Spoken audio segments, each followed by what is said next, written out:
I'm going to talk to you today about something called patriarchy. Now, that's kind of a big word, but let's break it down. You may have heard this term in the media, maybe at school, people talking, especially women, talking about fighting the patriarchy. And that's because it's been with us a very long time, and it hurts both men and women. So I want to give you a little background on this. How did we get to that point? Well, we need to go far back in time. Back before there were things called civilizations. People were on the move all across the world, and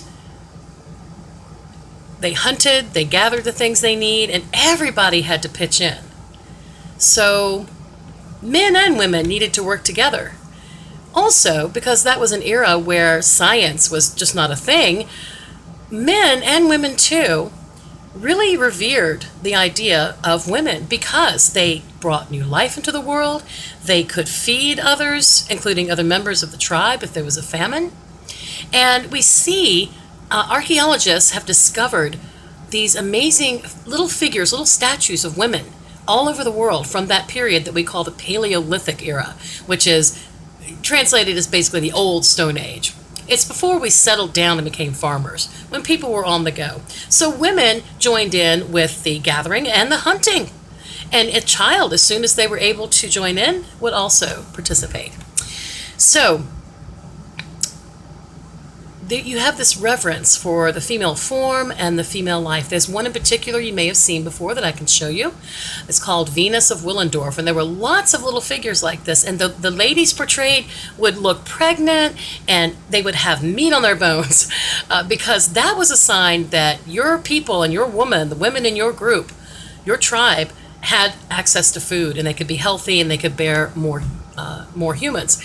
So you get this era, a very, very long era in human history of women being revered. Now, they were always bad guys, but generally speaking, women were more respected than they were later on.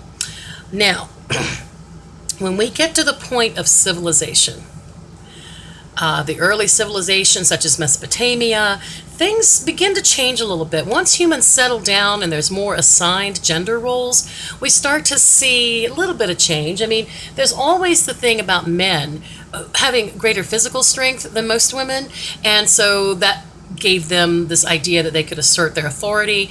Also, women typically, I mean, they're the ones bearing the children. They tend to stick closer to home, not venture out, so they aren't as free as men are. Now, so that had something to do with it too. However, I'll tell you a couple little stories. There is an ancient cemetery or burial ground that was discovered that the people, and this is after people settled down and started farming, that's when you start to see people thinking they're better than others, different classes, and there was the rich section of the cemetery and the poor section.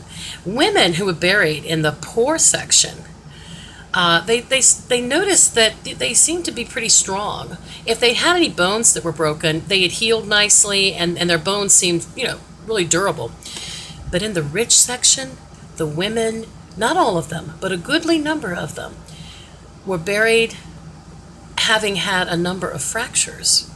And what some historians and archaeologists and scientists talk about today about these women is that they were not as valued. They were, as we might today call, a trophy wife, or someone who, my husband is rich, so I don't have to work. It makes him look better, but she's not as valued. So some of the roots of patriarchy